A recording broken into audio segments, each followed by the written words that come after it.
another episode of And Just Like That, We Found Therapy. I am joined today by Mina B. She's a licensed therapist, author of Owning Our Struggles. Her work focuses on community care, boundaries, and interfamily dynamics. She has been featured in several outlets, including New York Times, Forbes, and Oprah Daily, and I am super excited to have her on with us today. Welcome, Mina. Hi, Isabel. Thank you for having me. It is absolutely my pleasure. Mina is here today to discuss season 3, episode 11 of Sex and the City, Run In with Scissors, which is a iconic episode because I feel it's when all comes to a bit of a head between Carrie and Big's affair at the end of the last episode. And we see Carrie and Mr. Big's affair develop. We see how their affair goes from very fancy hotels in Crystal to city hotels and plastic cups. And I have to say, when I first watched this episode to take notes for you, when I saw Carrie enjoying herself, running behind Aiden's back and everyone's back to have her affair with Mr. Big, I found myself judging her. But then when I saw her guilting herself and like torturing herself, I felt a lot of compassion for her. My first question to you is like, do you think that that has to do with maybe how women are raised to police each other's sexual choices? I think there's a lot of variables that take place in the difficult feelings that can arise when someone recognizes they're having an affair. So one, the affair itself, right, is a way for them to understand that they are doing something that they feel like they should not be doing. And they feel they shouldn't be doing it because they made an agreement to be in potentially a ethical monogamous relationship. The actual definition of guilt is I did something bad, right? So I do think there are times where we are holding ourselves accountable and we recognize we are doing something bad because it goes against the systems and the rules that we created in our partnership. However, when you're having an affair, another feeling can arise where the enjoyment and the excitement also makes you feel guilty because you actually are taking pleasure in it. There are times where people engage in an affair and they believe it's just going to be a one-time thing. So they say to themselves, I felt temptation. I felt whatever it is that because I was lacking this need in my partnership, in that moment, I acted on it.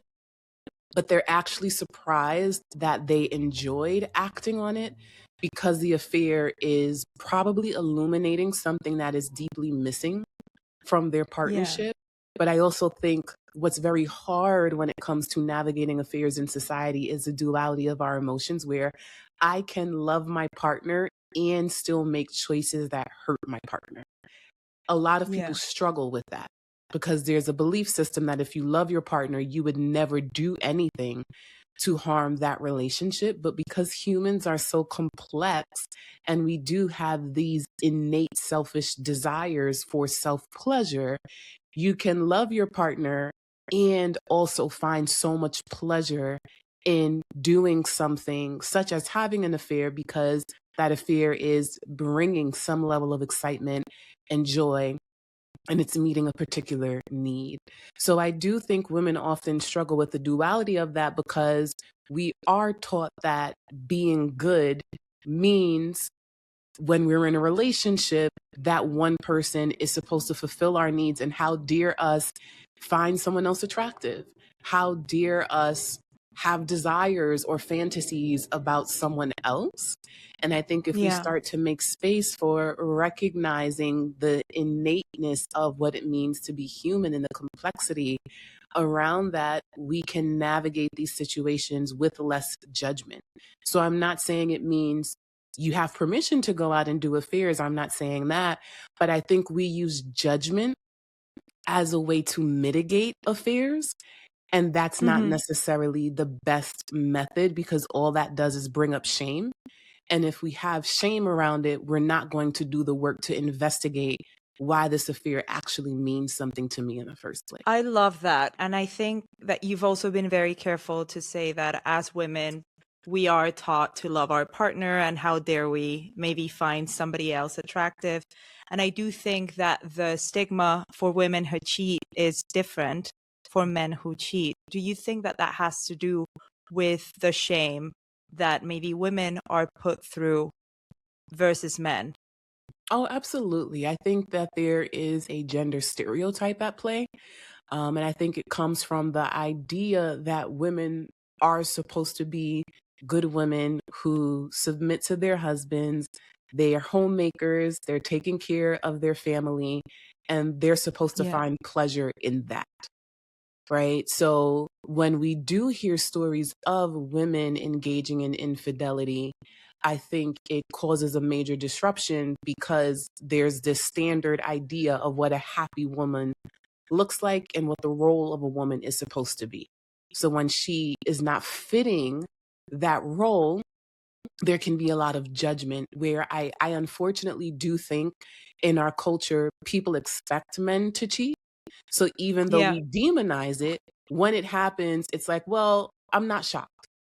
I'm not Yeah, surprised because men absolutely. cheat. We have a history of men cheating, and that's what men do. It's not okay. It's not appropriate, but he's a man.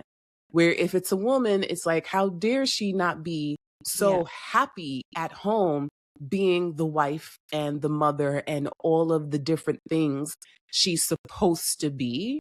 And I think it creates this huge dichotomy regarding how women Mhm. are treated when they cheat versus how men are treated when they cheat. Yeah. And I think there's always kind of like the sisterhood comment that I'll drop on later that is like, how could you do this to another woman, that I don't think ever gets brought up with men.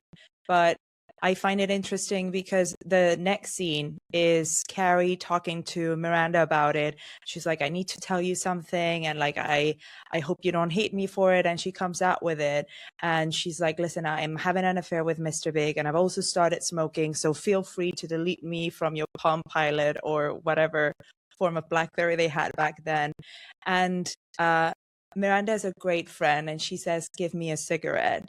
Mm. And Carrie kind of puts on Miranda a lot, and she's like, okay, what do you think? Do you hate me? She's like, no, I don't hate you. She's like, okay, but you need me to yank me out of it. And she kind of puts it on Miranda to yank her out of the affair. I'm curious to why you think that sharing it with Miranda could bring her maybe some more acceptance within herself, because I think Miranda says like, what about Aiden? And she's like, exactly, you need to say things like that. What about Aiden? What do you think it is about her sharing it with Miranda, but also saying, of course I haven't told Charlotte, who's about to get married? What do you think that it is about that that maybe makes us make peace with it before we allow ourselves to make peace with it? So, one, I think that a lot of it has to do with sometimes when we're doing something that we feel and we know is something that we probably should not doing. And so in this context, right, I think Carrie is very aware that again, she's in what is an ethical monogamous relationship. And so therefore she Mm-hmm. is breaching the contract and breaching the trust of her partner. And I do think there are some people who feel like they need a support system to help them work through the internal struggle they're carrying, right? So even when you say she brings up Aiden and she's like, yes, keep saying his name. I think a lot of that has to do with this feeling of I really need someone else to help me be grounded and help pull me out of this state of being that I'm currently in because I am so immersed maybe in the dopamine that comes with the Mm-hmm. excitement from cheating. Because there's another layer to that, right? We're in hotels, we're doing all of these risky things, and that brings up some adrenaline and it brings up some dopamine. And then when that dopamine dies down, it's like, shoot, I really should not be doing this, right? And so you Yeah. need someone like Miranda to really kind of drill it in you like, remember, Aiden, remember why you're in this relationship. Remember why you chose this person. Or there are times too where we need a friend to help us assess, well, are we actually in the wrong relationship? Right. And so I Yeah. do think that bringing it to someone was Carrie's way of one, recognizing I'm holding this thing that I'm beating myself up around and that I have a lot of shame with. So I am not the person that is going to do the internal work because I'm also the person who is doing the thing that I shouldn't be doing. So I need a third party, right? So typically some people will go to their therapist with this, but you Mm-hmm. can also go to a friend if you feel like you have a friend that you know is going to hold a emotionally and psychologically safe space to say, you know what, I love you despite what you're doing, and I'm here to help and provide you with support if that is what you need. And I think that's what we kind Yeah. of see between Carrie and Miranda versus going to the friend who is getting married. You might realize that this is probably a very delicate time. Do you really want to share this thing with someone who's about to also be in an ethical monogamous, who's already in one, but now about to take this next step of being married, right? And so I think Yeah. sometimes we just need another source in our lives to really help ground us and pull us out of that excitement that we're feeling to really present reality to us. So let's talk about Aiden. Let's talk about why you're doing this. Let's talk about Mr. Big. Let's talk about the things that's driving you to make the decision and Mm-hmm. figure out where we go from here. And I think that's very common when women are having affairs. There's a lot of truths that maybe are being suppressed that the Mm-hmm. affair is revealing. And you need someone to really do the work of helping bring it out of you. And I think that's what we see with Carrie and Miranda in that scene. Yeah, I think you also talk about this in your book, where you talk a lot about maybe the community that is needed to get yourself through certain things, that sometimes they can be your family of choice. And I think for Carrie, because obviously we don't have enough information about her family, these are indeed her family and like counselors and, in a way, moral North Stars. But there's a couple of questions that I wanted to ask you about this, because she kind of also says like she had quit smoking for Aiden, and now she's not only having an affair, but she's smoking again. As a therapist, I'm very curious to know, what is it that sometimes, we try so hard to not steer away from like the good lane and being good, and everything that we're doing is trying to be the best version of ourselves, but then we get one thing wrong and it kind of makes it all the easier to say, you know what, fuck it, I'm eating all kind of like crap from now on, I'm smoking, I'm cheating, and I'm gonna steal, or whatever it is. I think a lot of that has to do with all or nothing thinking that a lot of people engage in. And Yeah. so it's this process that in order for me to be good, I have to eliminate all of these things versus figuring out what habits are actually detrimental to my goals and my well-being, and how do I either eliminate those habits or just minimize. And I like to consider it like Hmm. a sense of harm reduction that we talk about in the substance community, where there are people who have decided, I don't want to stop using drugs and I don't want to stop drinking, but I'd rather Hmm. engage in a harm reduction approach where instead of drinking every single day, I will minimize that to drinking maybe one time out the week, because it's something that I really enjoy doing. But I recognize when I do it to a certain extent, there is a detrimental impact, right? So I think there's a few layers here, because one, I hear you saying she gave up smoking for Aiden. And sometimes that can be where the issue lies, where it wasn't really my desire to give up drinking, but the relationship depended on it and my partner required it. So I completely gave this thing up versus maybe I could have tried a harm reduction approach where I don't smoke every single day or I don't smoke a Yeah. pack a day. But if I know smoking is what I really, really want to do, right, is neglecting that and abandoning that going to eventually bring up some issues in my relationship, right? So it's kind of like all these areas where I feel like I might be being controlled, I'm letting loose in the affair, right? Hmm. Because in order to be in this relationship with Aiden, it comes with these constraints. But to be with Mr. Big, I can smoke. To be with him, Yeah. I can drink. To be with him, I can fully be myself because he's okay with me being myself. He's okay with the fact that I smoke a lot, right? And I think there's this layer to it where, one, we do have to recognize what are the things we're giving up and why. That plays a huge role in how we can spiral into I'm on this diet and I ate one cookie and now I'm eating the whole pack, right? Because your mindset said in order to diet, you have to eliminate this thing altogether, when the reality is you like how cookies taste. So if you like how cookies taste, why would you deprive yourself of something that plays a role in your joy, right? And so Yeah. I do think that this all or nothing thinking is something that can cause us to spiral deeper when we do engage with it. So it's like, finally, after a year of not smoking, now I'm smoking a whole entire pack because I missed it so much and I needed it so much. And I haven't had a cookie in 6 months because I told myself eating cookies are bad. And in order to be in this relationship, I can't eat cookies because my partner might judge me since I'm trying to lose weight. And now I have the whole pack of cookies in front of me and I just have to consume and consume and consume.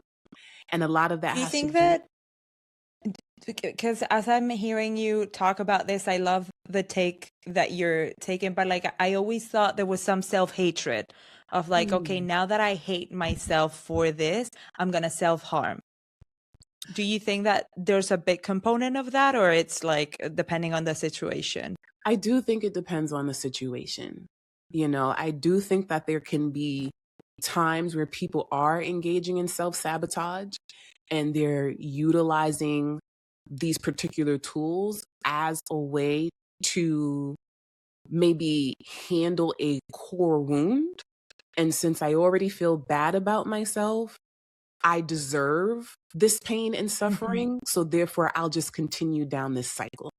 But I do think this is why context is so important in every scenario.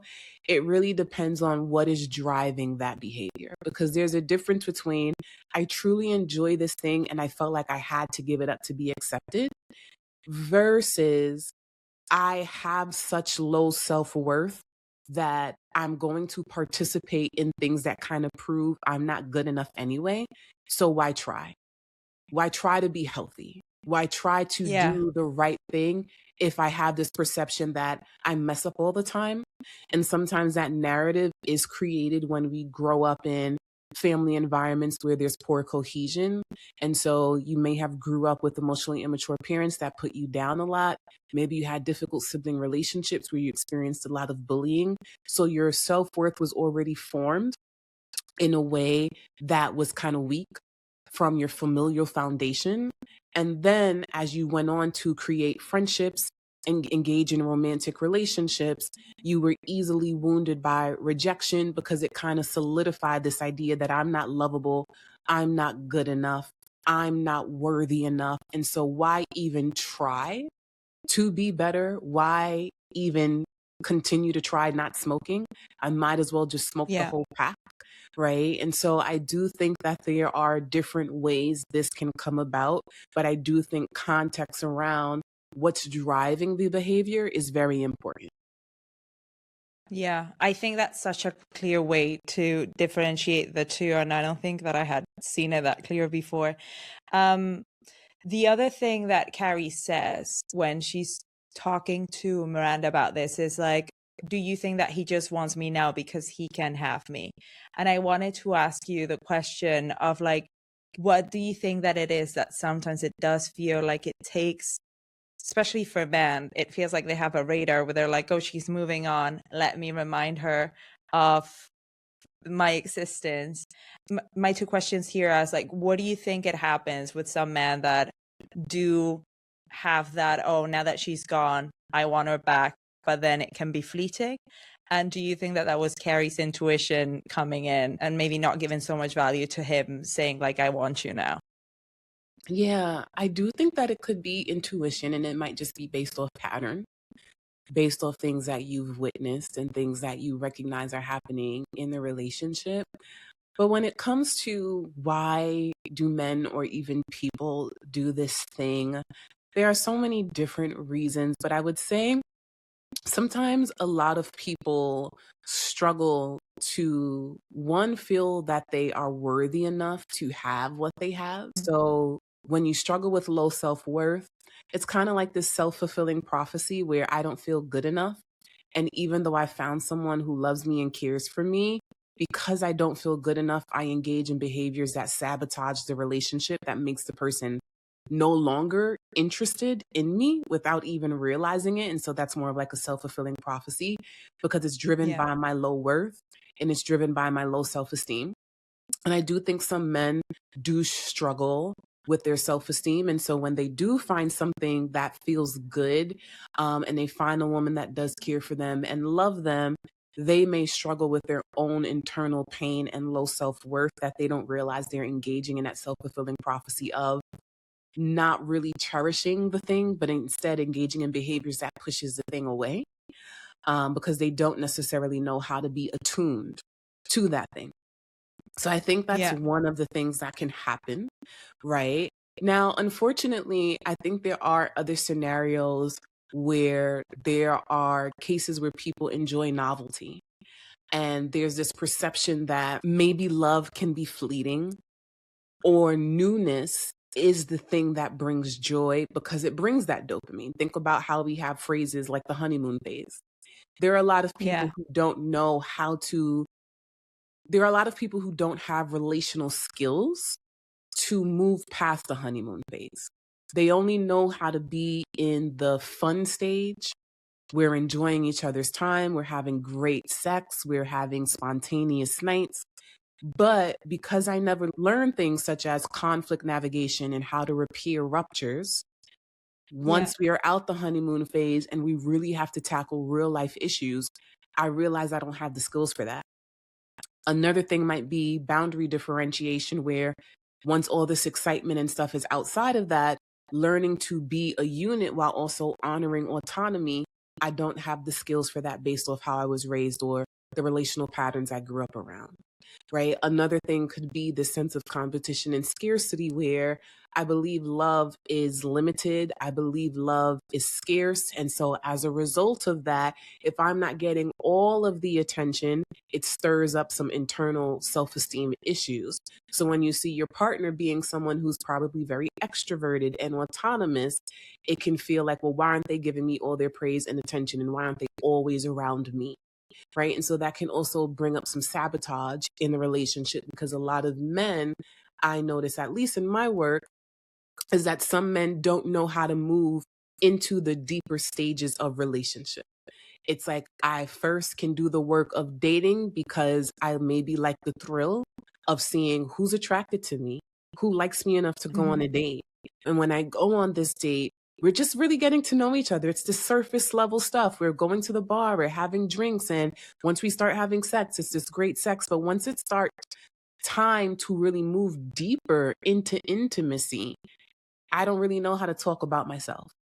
I don't really know how to ask my partner really core questions about their family or who they are. I don't know how to repair Yeah. conflict, or at least my idea of conflict is you can't repair it. Once there is conflict, the relationship is over. So I do find Yeah. that that can happen too. And that's why novelty becomes a thing where it's like, all right, forget that. Time for me to try someone new. So I do think there are a plethora of reasons of why some men go through that feeling of, the chase. And once I get the thing that I want, I don't really honor it. I think a lot of them don't have the Yeah. tools. They just don't have the relational tools. And some of them don't have the self-esteem to honor it. They want the novelty and the feeling that comes with it. I'm guessing that it has to do a lot with the fact that society has not been very generous at letting men have, a good relationship towards their emotions. But I can't help to think when you're talking about they don't know how to resolve conflict. Do you think that a way that we can learn that is by maybe, because my parents always try to say keep all of their fights from me and my brother. Do you think that it's maybe healthy for parents to show, if it's a constructive and healthy way, how they resolve conflict in front of their children? I think it depends on what the conflict is about.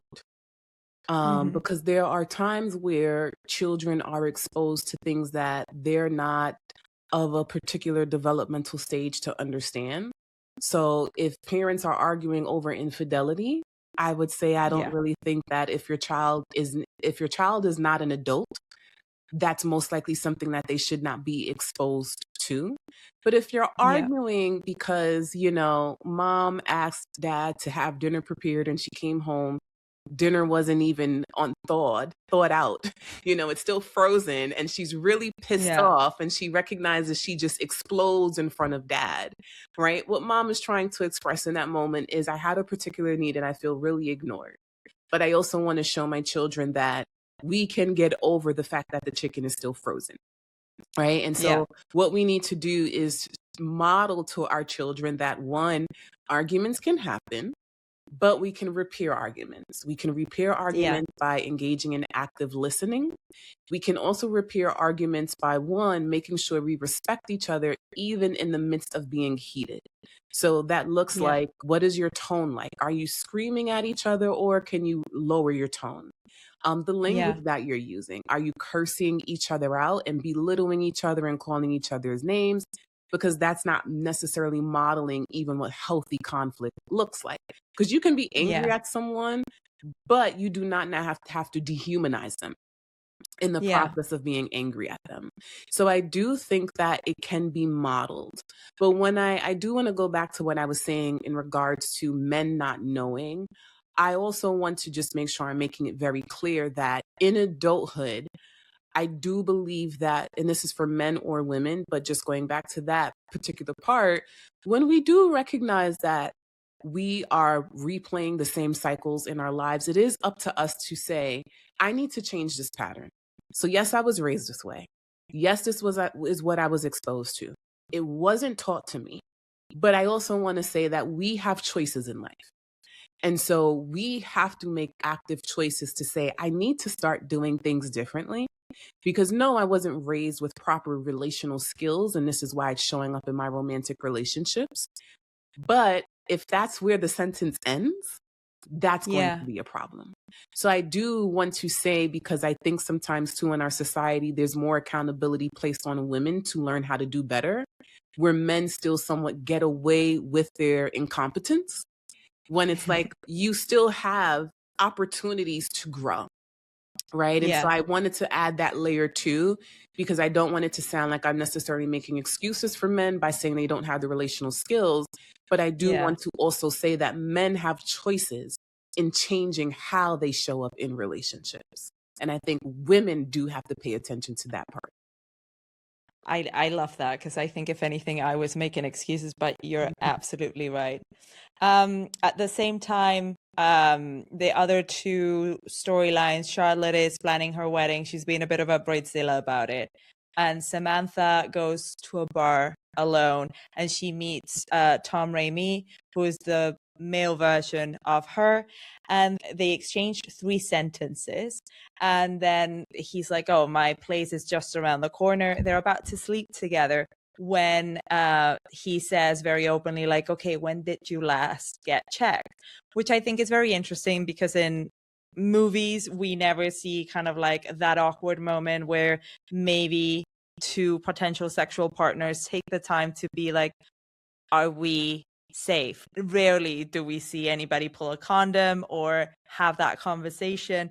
And Samantha gets really nervous. She's like, what do you mean? No, I always practice safe sex. And she basically avoids the question. And we quickly find out it is more because she's scared of what she might find out. And my next question to you is, why do you think that Samantha was in such denial about the risks of her sex life? And what do you think of some people that maybe think that just because they're not getting tested, they don't have anything?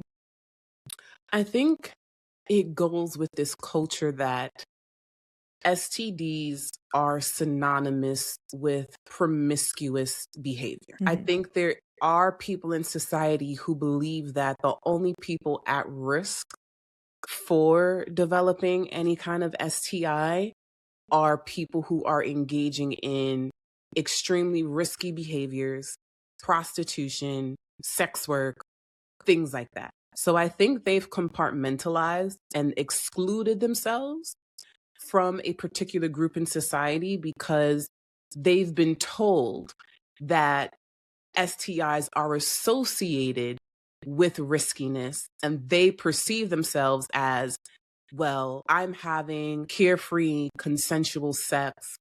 I'm not necessarily engaging in behaviors the way some other people might Yeah. engage in behaviors. And so I'm able to separate myself from that group, and I've associated that group with this particular disease, right? I mean, it goes back to, I think, way before the 90s. Think of the HIV epidemic, where that was only Yeah. associated with being gay, right? And so if somebody had HIV, it was, you must be gay, not realizing heterosexual people can also be at risk for HIV and carriers of HIV. Hmm. So I think a lot of people have this internal bias about certain demographics in society. So I do think that's probably one thing she was experiencing, where it's like, well, no, of course, this put together woman, can't possibly be at risk of having something because I am not like other people in society, right? And I think that's a Yeah. stigma that is very dangerous, but that's how that plays out. I Yeah. think another thing is that a lot of people can also struggle with, I would say, I'm going to try to articulate this clearly, but I think in that moment too, there are some people who kind of don't realize themselves the ways they may have necessarily neglected their health, or the way that they are, I guess, just engaging in certain behaviors, right? And so what I'm trying to say here is, yes, this is a woman who has sex and she's not even associating sex with, I could also potentially have an STI, because the Yeah. men that I'm having sex with too couldn't possibly have that. So now this is another demographic where it's like, these might be very well put together men who wear suits and look a particular way. Why would I be at risk having sex with these men? So that's another way we have these internal biases that can manifest in that moment. And then the last thing I will say is, sometimes it can bring up shame.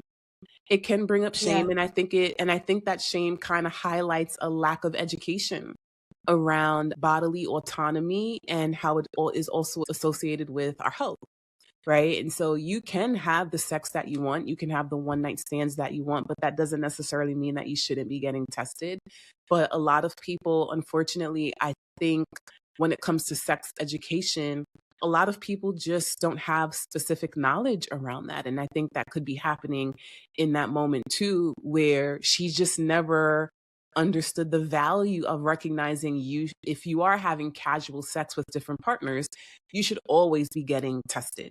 I think it's easy to move through society with this "it can't happen to me" mentality, which is why people take risks all the time, because there's this perception that even though it happens to other people, it's not going to happen to me Hmm. because I'm me and I make Yeah. XYZ choices in life. I'm a good person. So I think there's some morality there around, like, our moral perception of ourselves, where I'm a good person, I'm a hardworking person, I only associate myself with certain kinds of people. So how would I possibly be at risk for that? And I think that could also play a role, because we do understand the socioeconomic status of these women in the show. We also understand Hmm. the demographics that they tend to be around. And so you have these wealthy white women living through the city. I think it's easy to assume that because I associate myself with a certain demographic as well, there's no way I am possibly at risk, because the data shows me XYZ group is at risk. Or in my community, I might assume that people like me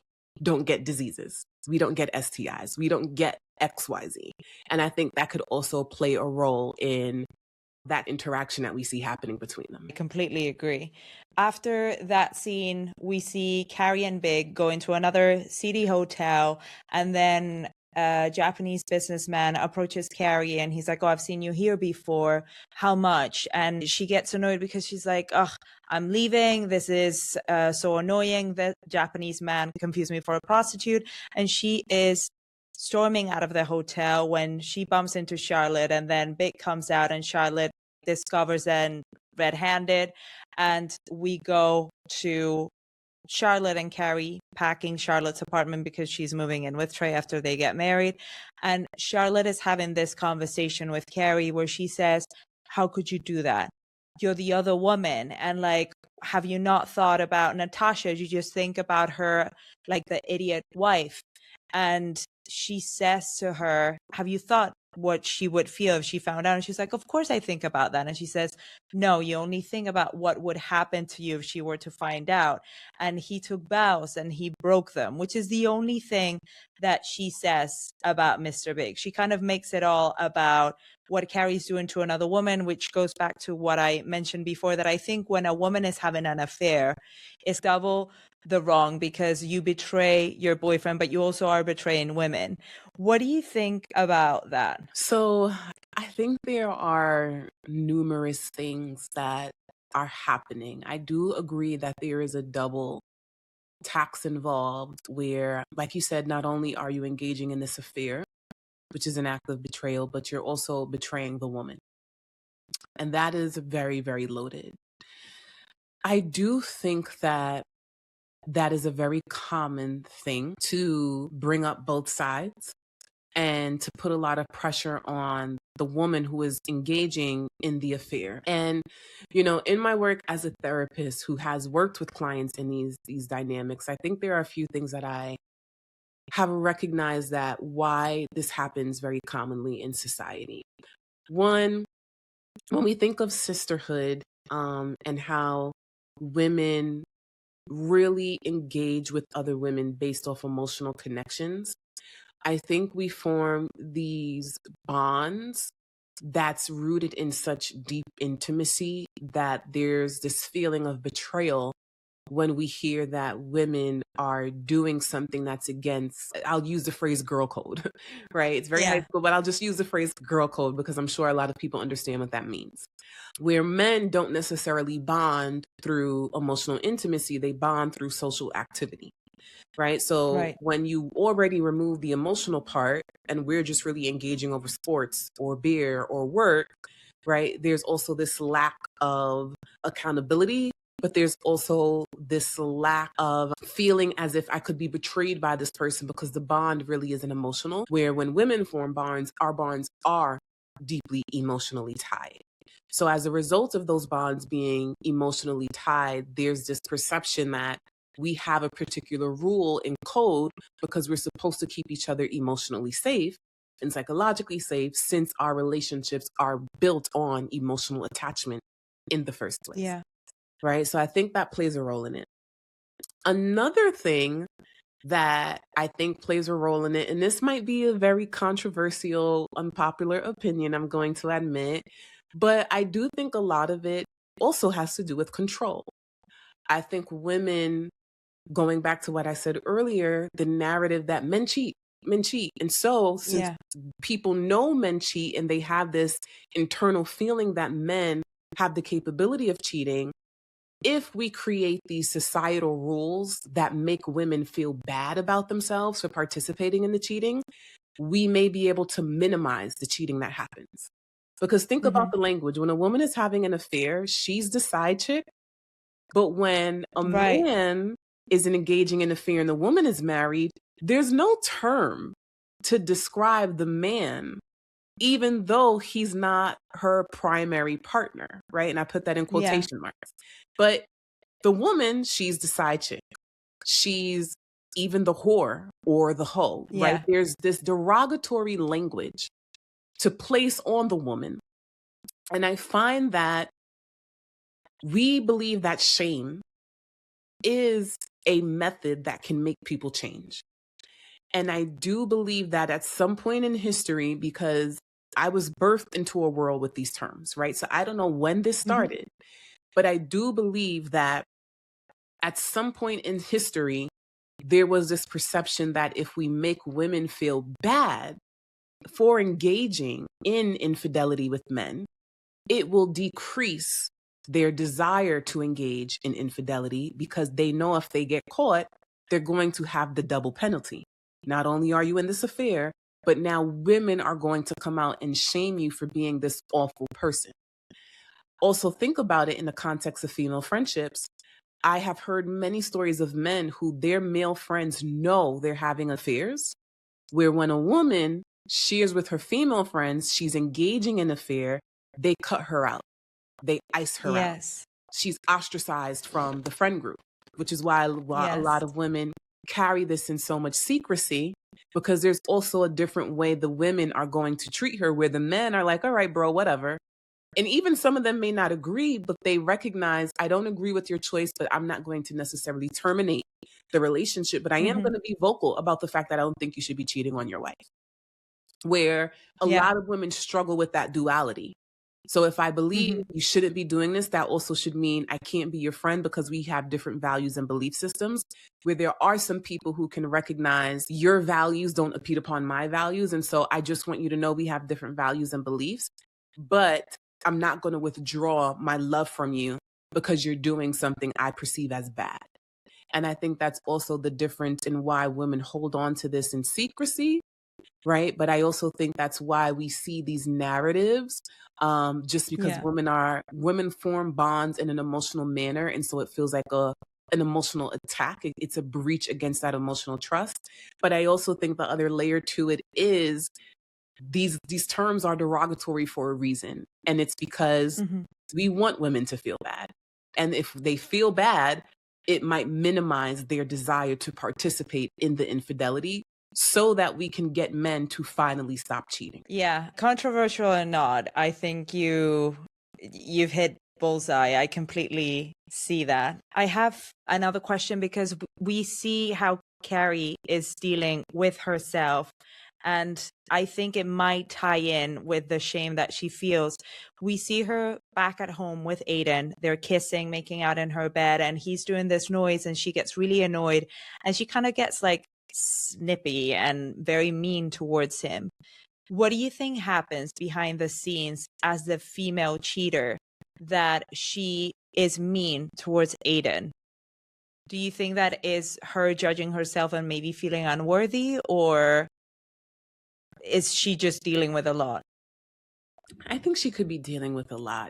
I don't think when there's an affair happening, I don't think we can always pin it down to one particular issue at play. Most of the time, there are a multitude of things happening in the moment. And when you see the woman, such as Carrie, with her actual partner and things arising, there could be a multitude of reasons as to why these issues are arising. It could be that in that moment, she's really just annoyed at his actual behavior, and it has nothing to do with other than the fact that that behavior is annoying to her.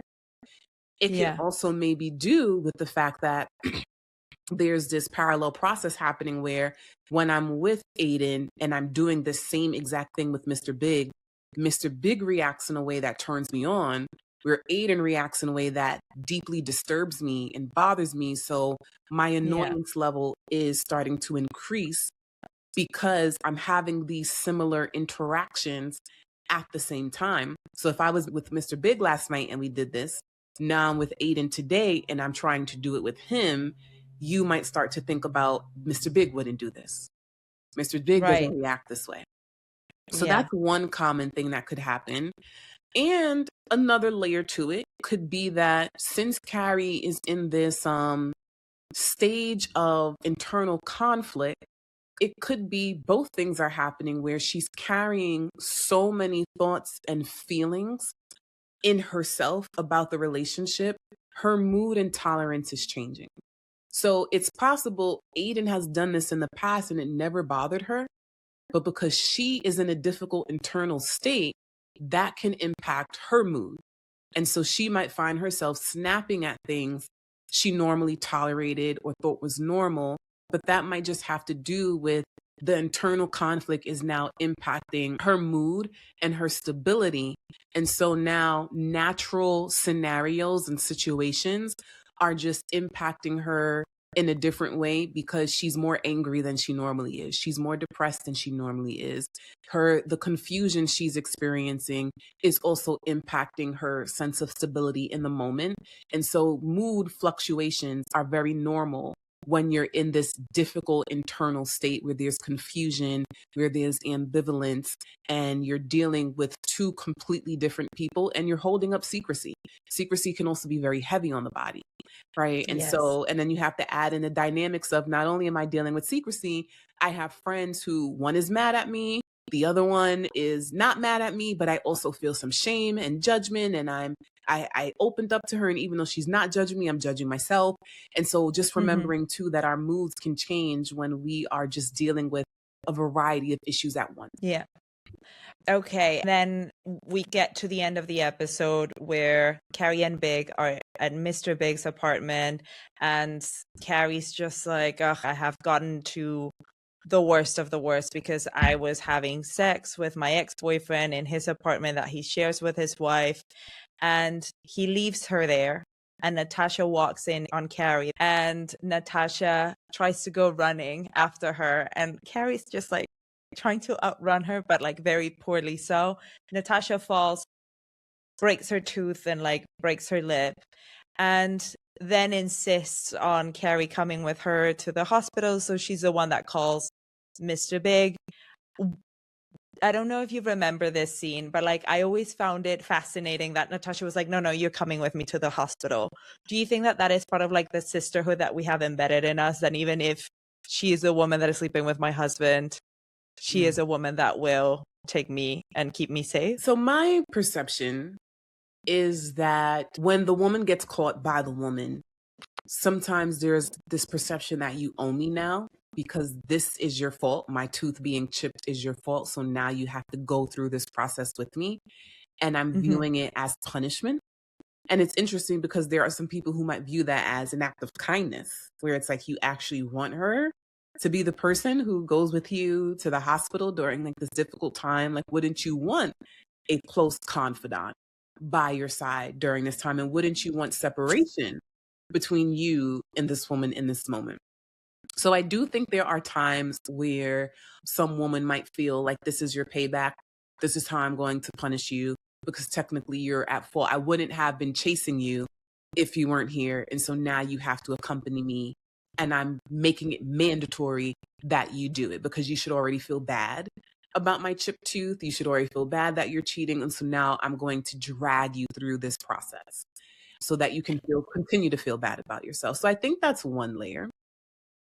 Now, in some cases, though, what you're speaking to can also happen where there are some women, and this goes back to what we talked about earlier, right? Going back to that shame and that self-hatred and that self-sabotage, where I hear stories of women who are very jealous of the other woman. And so she wants to be in the same space with her because she wants to kind of investigate, what is it about you that makes him want you? And so I want you to come with me to the hospital because I want to be in the space with you. Who are you?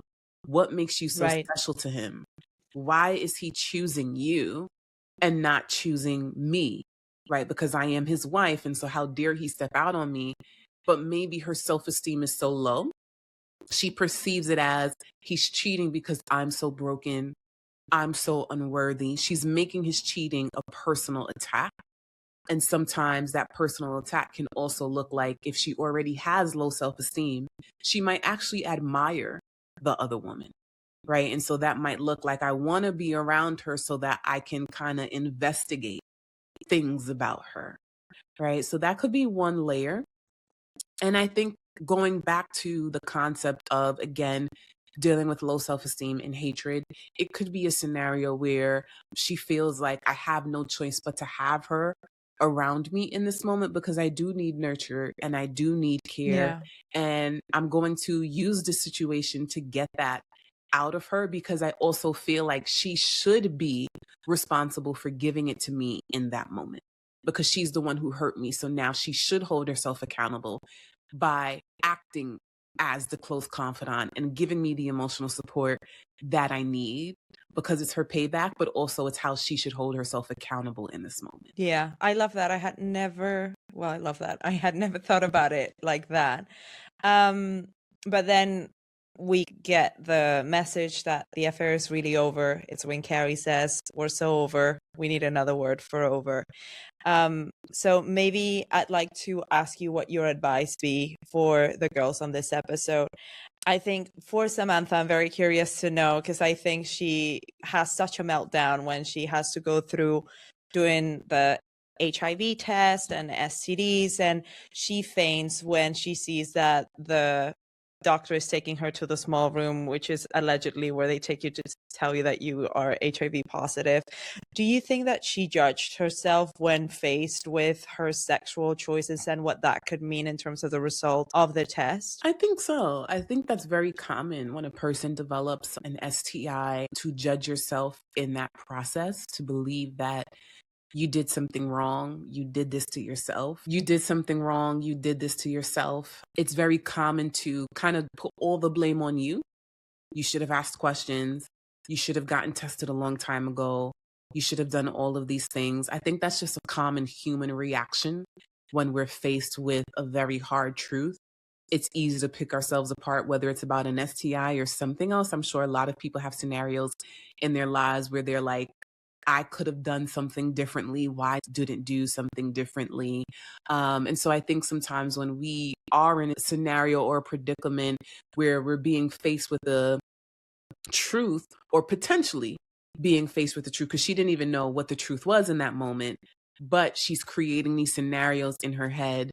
And I think those scenarios in her head probably were just overwhelming. And I would say the other part is the fear, right? Because I also think at the end of the day, there's a lot of fear associated with thinking that you could potentially have an infection or a disease or things like that. And so I think Yeah. it's natural to be very afraid of finding out what the truth is. Yeah. Okay. For Charlotte, I'm very curious, given how you feel about the community that we choose to be maybe our family around us, how would you think that you can be a better friend to someone who is like a sister to you that is doing something as wrong as cheating with a married man on her boyfriend? The first thing that I would say is to do your best to really listen through empathy and compassion. And I know that sounds very hard for some people, but I do believe that when a friend is coming to you to tell you about this thing that really is destroying them, or it's something that is really difficult in their lives, they're looking for support and they're probably looking for an out, right? And so, what does it look like for you to maybe focus on how to be supportive to your friend? One, that can look like being a truth teller. That doesn't necessarily mean that you have to agree with your friend's behavior, but how can you kindly and empathetically be honest about what you feel versus brutally honest? So when people are Yeah. brutally honest, it's, I want to tear you down and I want you to feel shame and I want you to feel bad about this thing, versus saying, you know what, I'm really not okay with this being your choice, but I do want you to know that if you confide in me, this is what I feel about your decision. It's not something I approve of. It's not something I feel okay with. But if it is something that you are trying to change, I'm here to support you through that process. But this is how I feel I can support you. Now, there might be other scenarios where a friend might reveal to you she's having an affair and she doesn't want to change that. So I encourage you Hmm. to also ask yourself, what do I have the bandwidth to give this friend? And that might also look like having a conversation and saying, listen, this goes against my values. It makes me feel very uncomfortable. So I do just want you to know, I don't really want to hear about your affair. And I hope you can understand that. If you want to talk about your affair, if you need support around your affair, I think a different friend or a therapist or just someone else from your community can best support you around that, because I do want you to know that this doesn't feel good to me. And I don't feel like Yeah. I can be your support system or be someone who engages in having conversations around this topic with you, because it's something that really does bother me. Right. So it's okay to be firm in your truth. But I do think sometimes we think the best way to change a behavior is to shame and condemn a person. And there's enough research to show that that does very, very little. It keeps them stuck. And so what does it look like for you to honor your truth while also being respectful to your friend? And what does it look like to be empathetic and compassionate, especially when they are actually trying to get out of the affair? I love that. I think that's a very good reminder to many people. For Carrie, I want to ask you the question of, at the end of the episode, she goes back to Aiden and she says, like, I finally found my way home. And it looks like she might keep it to herself. Do you think that it's immoral to maybe hide from your partner if you've entertained an affair, to not tell them because like you're back there and like you want to work through it and you understand that it was just about you? Or do you think that we owe it to our partner to be completely honest? So in a relationship where there is ethical monogamy and you have disclosed to your partner that is a choice that you are making, there are partnerships where people have expressed that because this is what we want, if there is a breach around that, I want to know. So I do believe that if it's already been discussed in your relationship, the type of relationship that you want to have, if there were ever a breach in that, then in that moment, I would suggest bringing it up because it was already discussed in advance, that there are certain things that you do want to know. There are times where people will say, if you ever are having doubts about our relationship, I want to know. So even if the person didn't actually step out, right, there are times where people are saying, this is what I want from that relationship. And so what does it look like to do that? I will say that in other cases, sometimes I suggest people working with a therapist so that they can get tools on how to bring this to their partner. I do think how it is revealed can be very detrimental. And so I will say, if you are feeling inclined to share this, or if you recognize I'm struggling with a lot of guilt, I'm struggling internally, I can't sleep at night, that might be signs that you do want to share, but you might need some tools on how to share it. And I would suggest bringing it to a therapist, someone who can, one, help you process the affair, but also give you some tips and guidance, or even have a family session to disclose that the affair is happening. So those are what my recommendations would be, just because I do think that betrayal can be very damaging to the body. And so the person on the receiving end can go through many different stages from receiving and hearing that the betrayal happened. And so I do think having tools in place to disclose that the betrayal happened can be very important. Okay. Then there's Miranda's storyline that was a bit silly with a sandwich, that if you haven't watched the episode, I think we can skip her advice. So that was the episode, Mina. I would really love for you to tell our listeners where to find you, what you're working on. And I highly recommend for everybody to check out your book as well.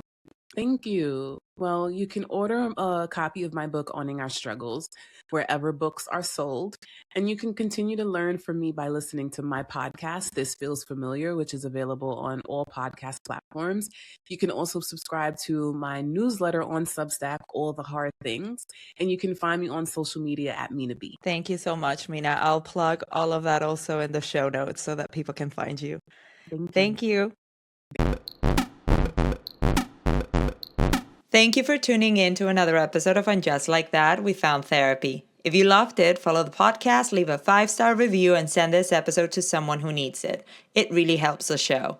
And don't forget our new segment this season, He's Not You Mr. Big. If you have a love dilemma you want answered by one of our in-house experts, you can now submit directly through the form on my website. Link is in the show notes. Or, if you prefer to keep it personal, slide into my DMs on Instagram at WeFoundTherapyPod. See you at our next therapy session. I love y'all. Bye.